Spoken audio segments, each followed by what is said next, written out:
If you have any questions for the team, please use the Zoom hand raise feature. We will start with in-person media first and then move to remote media. Hello, guys. I'm Martin from Seaward. First of all, congratulations on the victory. Thank you. I have two questions for Alex. Yep. So the first one, you guys seem to be a confidence-based team on your duels and teamwork against EDG and GNG that seem to not be there, but today you guys seem really on point. So how do you manage that and come from such a heavy loss against them and play your game and plan your game and moral up for this game? The second question is the progression always shows you and your reactions. You are a very emotive person, coach. You smiled after the mind freak clutch. And how do you manage your emotions when your players are taking, let's say, some risks? And have you been nice to your table? Today quite nice. Um, for the first question, I think we honestly don't know what's going on. It's been up and down, our confidence. It changes even during the game itself. Uh, after every loss, we seem to have been able to bounce back, and I think it has to do with us like sitting down and talking and making sure that our game plan is really tight for the game, and then just trusting ourselves, and then sometimes it gets really hard. You get thrifty, and then the guys go on a 5 round run, and usually it's very rare for us. It doesn't really happen to us very much. So we've just been trying our best to keep each other happy. Like just making sure that we're taking care of each other's emotions, being good teammates, basically. As for me, how do I manage my emotions? I mean, uh, I've said this before, but I let it out. I just let it out so that when I tech pause, I don't actually say anything bad, because sometimes it's just really like some ridiculous play. We usually have a lot of rules and structure around how we want to go aggressive, and if we, sometimes we don't follow the rules and they make me lose my mind. Um, the question, yeah, today I smiled because I mean 1v4, like after that happened, there was a good chance that we had them on the ropes. Thank you very much. Thank you. Hey guys, Hello. Andrea from Strafe here. First of all, congratulations on Thank winning you. the match and on going forward in the competition. My question goes to anyone who wants to answer it, but first, uh, I want to take a closer analysis to how the level of Valorant has increased from last season to this season. You have Loud and those insane comps that they make. You have Team Heretics and you have Carmine Corp pulling up sets against Fnatic and Navi. And now you have the Pacifics teams showing the whole world their firepower, their quality and depth on the strategies and all. I want you to tell us for everyone how does Valorant looks like now, and if there is any more room to progress, to evolve, and how the rest of the competition will look to the Pacific teams and try to beat them in the future. Thank you. That was a big question. Sorry. No, it's okay. Um, in my opinion, you know, um, I do think that we're not playing very. The level of Valorant is not the best this tournament. I think, like even for I think all the 8 teams would say it themselves. It's been the start of the year, and usually you need some time for the meta to settle for us to figure out what's going on. So all of us are trying stuff. You don't see like last year you didn't see double duelist on Breeze. We didn't even see Breeze last year. There's new map Sunset. There's gonna be new maps all the time. Um, Basically, by the end of the year, I expect that 2024 champs is going to be the level will be way higher than 2023 champs. I think everyone is growing. There's a lot of new rosters. Like even if like the format doesn't allow you to like make mistakes. So if for example you're a fanatic and you bomb out, and this gives you 1 month of actual training time. They're gonna come back like super good. You can't count them out forever. Just they're just throwing their name out there, but not actually saying anything about them. Uh, does that answer your Yeah, question? Sorry. pretty much. Thank you.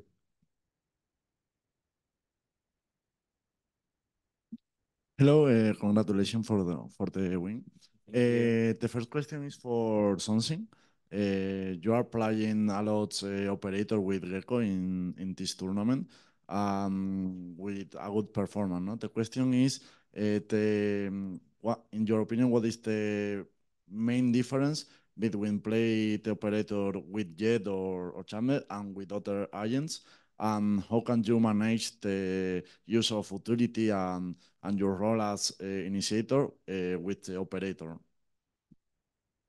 It's a really hard question. What's the difference between I play with op on Jet, for example, and with op on Gecko? I think it's all about confidence and all about how I playing with on Jet and on Gecko. For example, on Jet, I think I can do a lot of mistake when I play with op, and I need to do something with this, I guess. But on Gecko, for example, I get kill, I go back, and I help my teammates by spells because I'm Gecko, right? I'm not Jet. I have flash, I have stun, I have molly, I have alt, and I guess that's it. Yeah.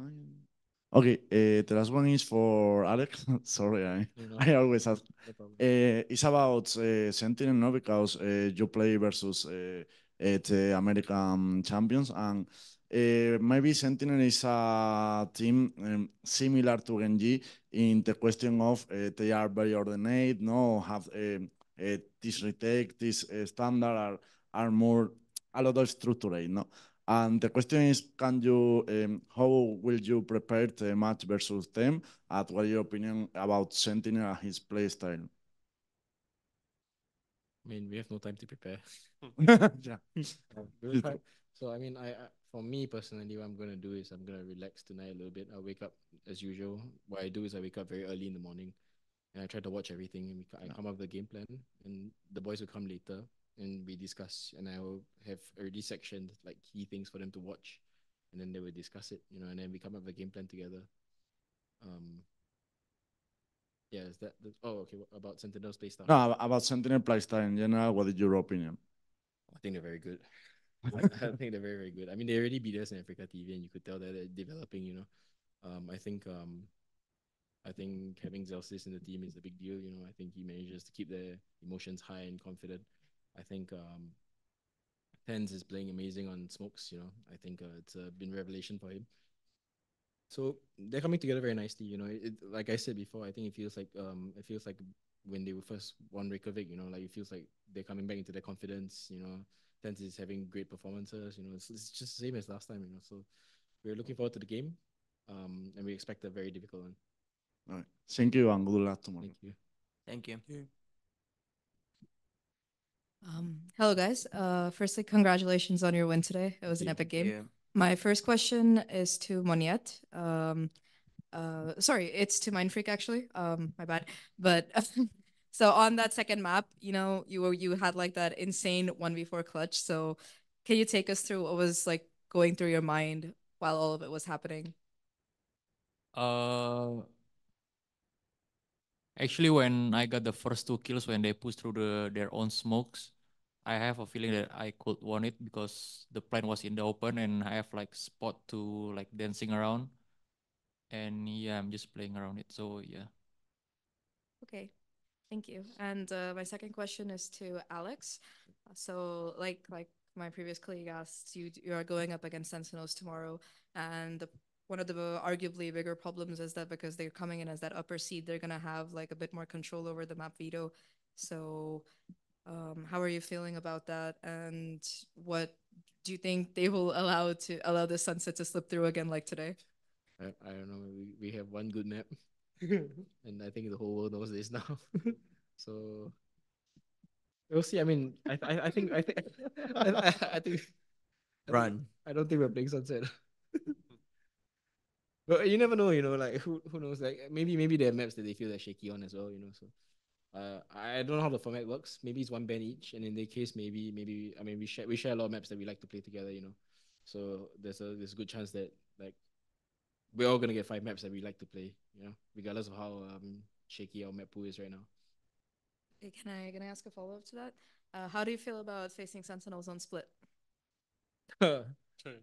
Anyone can answer. It doesn't have to be Alex. Time for 3 duelists. Maybe. You don't even know what we're playing. Did we win split this tournament? Yeah, we won one time, right? We won one. One against Genji. They in final now. No. No, this tournament. This tournament. We Heretic. won against Kick off. Heretic. Heretic. Heretic. Yeah, kick off. With the Sky, yeah. I don't know, man. We just play again. We gotta play and figure it out. Yeah. Like there's no time to do anything drastic. Okay, Okay, good luck for Thank you. tomorrow, guys, Thank and you. thank you very much. Hi guys, this is Lou for NGG. My question goes to something. What is your initiative was this your initiative to flex on Gecko and not any other initiator? And is it because you can play a bit more for yourself and with an agent that's a bit more dynamic, I would say? I think yeah, because the Gecko, I feel like it's only the agent when you can play selfish by yourself. Because any other agents, for example, Skyfade, Breach, it's all about go with the team and take some info. But when you play on Gecko, you can be like selfish, like as I do, for example, when I play on Reina. And why we choose Gecko, I don't know, just randomly. We never think about this. It's just only now I think about it. After the buff, I think. No, yeah. Before After buff- the buff, before we, buff, we you- trying Before to buff, play, we've tried, but we after try the to buff, play you're with Gecko and it looks good. And yeah, we keep going. Okay, thank you very much. Thank you. Thank you. Hi, Jack from GG Recon. My question is for Alex. With your French background as an honorary European, seen it going around on Twitter this week. Are you feeling the love from the EMEA fans, and can we claim your success as our own, please? I was born in France. I only moved to Singapore when I was 4 years old, so you could claim 4 years of EMEA-ness, I guess. But I don't know. Like I lived in Singapore all my life. I'm French by blood, but I feel Singaporean, so half. Like okay, sure, you can claim the coach half of it. I mean, we have one European player, so sometimes people like to latch onto that, but I think that's more relevant than me. Thank you. Thank you.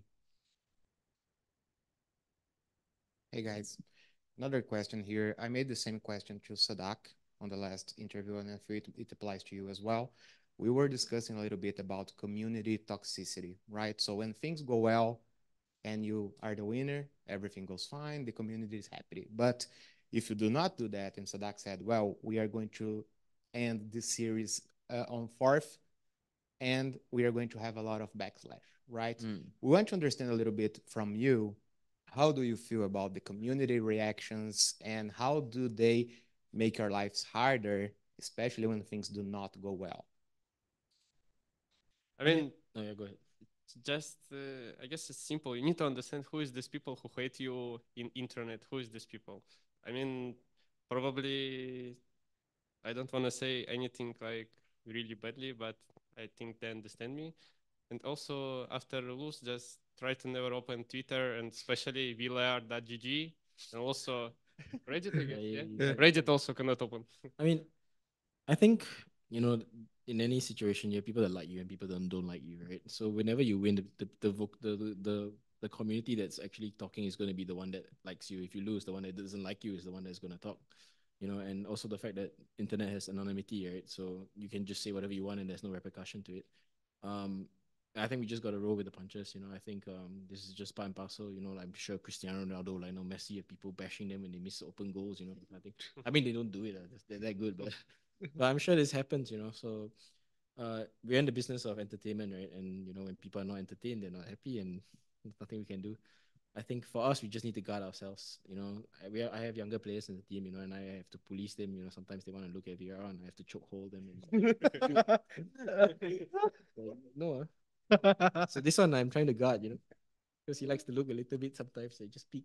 This afternoon, I caught him watching YouTube comments. I was like, oh my god. It feels great when you win the match and you destroy some opponents and you open VLR.gg. But when you lost, oh my god, no, cannot open. So the best practice is just don't look at it. Ever. Awesome. Thanks, guys. You're welcome.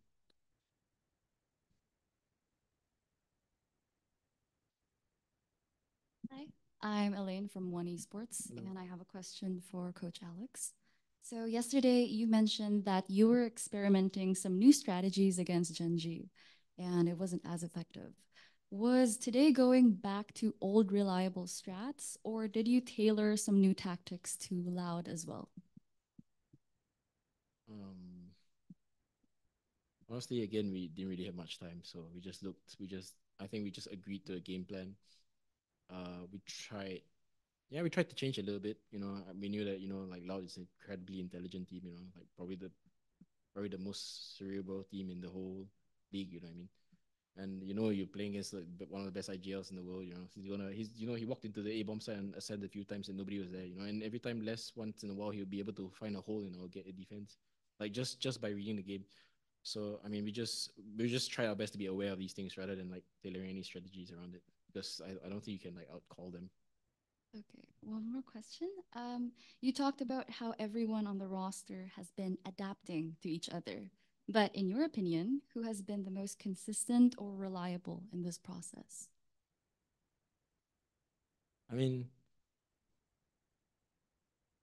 I wouldn't say most. I think we didn't really have a great tournament, So everybody's going up and down.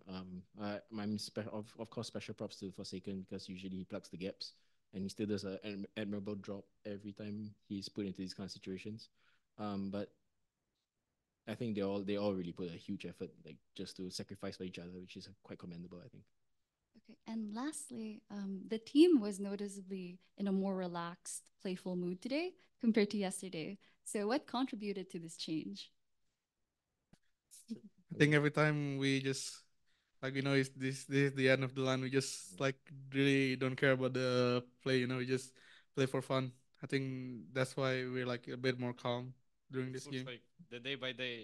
You wake up, feels great, everyone Yeah. happy, but second day, GG I mean, cannot shoot. Yeah. There's pressure, Like I think every time we are backs to the wall, we're just like, okay, this is it. We're going home, or we do something. So good news. Every time we're backs to the wall, we seem to be happier.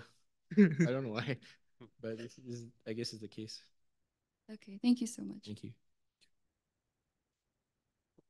Hello, guys. Congratulations for the victory. Thank I'm you. Tero from Sons of KS. My question is for Forsaken.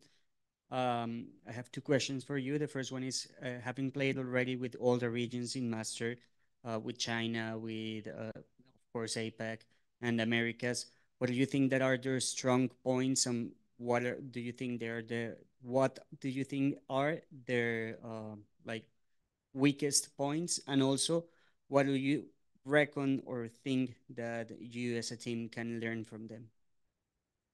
Strong points and weak points Yes. of every region. Yeah, of the team or of the regions that you face, yes. I mean, every region they have like different play style, of course, and maybe like NA team or like China region, they almost have like similar play style to our play style. I think the strong points is I can do that. yeah, I don't know. Any teams, they may run better than most teams. I think EMEA teams, they're very good at trap plays. Like everywhere you go, you just get hammered by like a barrage of utility when they're playing defense. And the China region's just they're definitely the best aimers. Like I think better yeah. Pacific. It's just that they're separated into very different teams right now. If they come up together and they gang up, then we're gonna have a problem shooting them back. Honestly, for weak points, it's just I think honestly everyone learns from each other. Whenever we come to these kind of events, we take away something from the EMA teams. If we manage to scream or play matches against Loud or Sentinels, we learn something. Luckily enough, we can practice with a different region, which is China, from where we are. So we don't actually learn much from them, but there's a nice rivalry there, and we lost to EDG this time, and we would like to like play them again. And what do you think that you've learned the most with for what do you think you've learned the most from playing with these teams this year?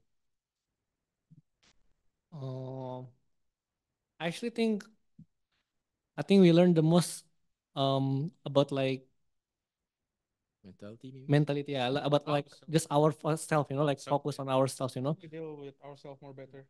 yeah, something like that. Thank you. Congratulations and good luck tomorrow. Thank you. Thank you. Thank you. Thank you. We'll take a few questions from remote media. First question from Fernando. Thank you. First of all, congratulations, guys, on the win. My name is Fernando. I'm from Valorant Zone from Brazil. My question is for Alex. Following the idea of a friend in the room, we all know how good something is on operator, and we've seen PRX change compositions quite a while in this tournament. Can we see something playing Jet on Sunset or Asset maybe? Well, it's true that we change com a lot, but actually, right now, we're changing comms because we're struggling to make things work. On Ascent, I mean, Sunset. Sunset's unlikely, it's a race map. But I've seen some American teams play on Jet, and they play very. I think it's Oxygen actually. It's Oxygen. I think he plays Jet on, and he has like very nice like floating. He goes to very good angles, and I think it's incredible. Um, we could, we could. I don't think it's not a change that will make this tournament for sure. Yeah. I feel like it's not really jet map. You cannot just get easily picks. Okay, and about Asen, can we see him play on Jet again? In the future or in this tournament? In the future, I guess. It's about you. You're the coach. In the future, yeah, for sure. Depends on the com, yeah. Yeah, depends on the com. This race one is sometimes master class, sometimes not class. Sometimes disaster class.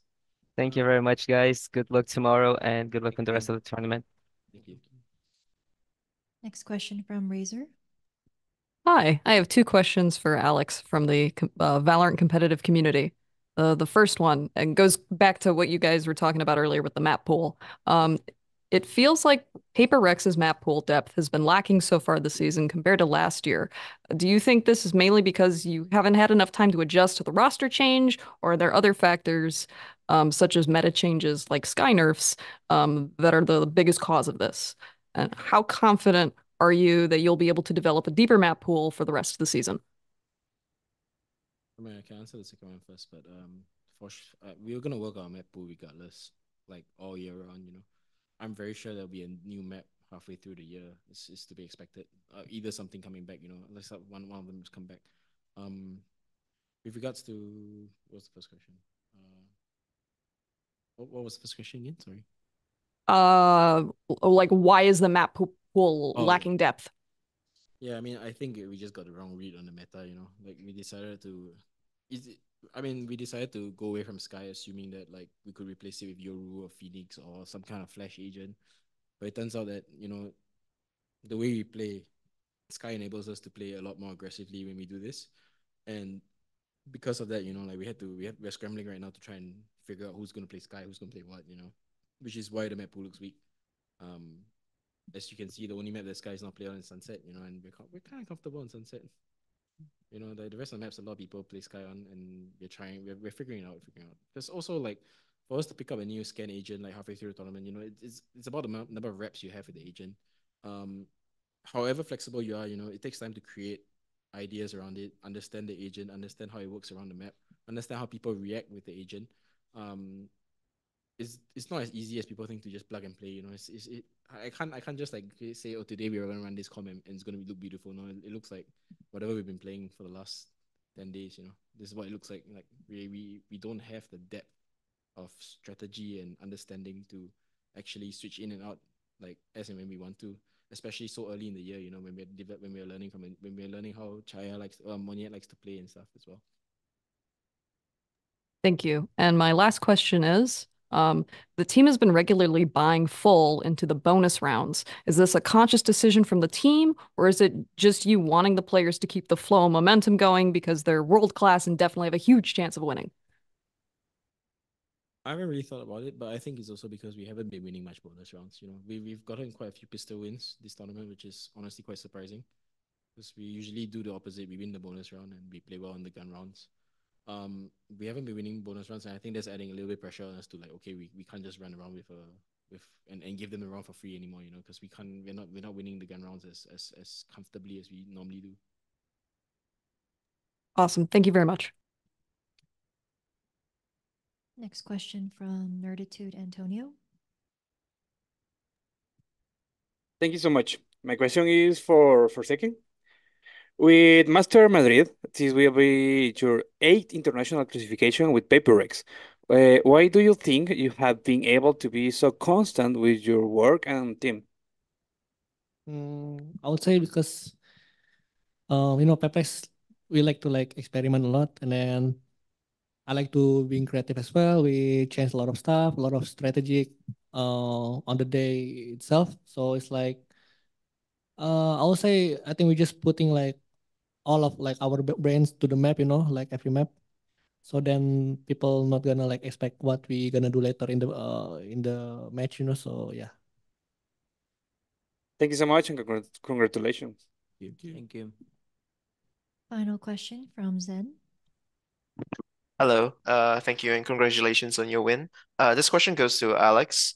In your own words yesterday, you described the team's performance as, or rather the experimentation as a disaster.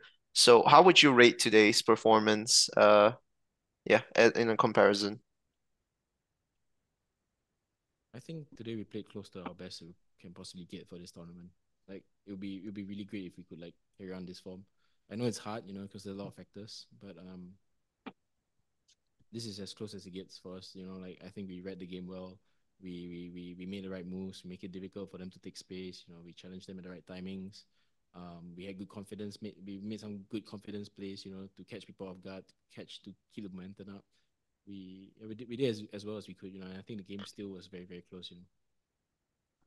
Oh, sorry, one more question. Would you rate confidence as a defining factor for how you faced Loud today and you managed to take them down, or did it come down to other factors as well? I think confidence for any like maybe sport or esports, kind of thing. It's a prerequisite, for you to stand on the stage with such like talented like opposition. If you're not ready to like fight them head on, and you just have lost half the battle already. So a lot of like what we do is in the mind. I think it's one of the most important things. Yes. All right. Thank you very much. Thank you very much. That was the final question. Congratulations, PRX. We'll see you guys tomorrow. Thank you.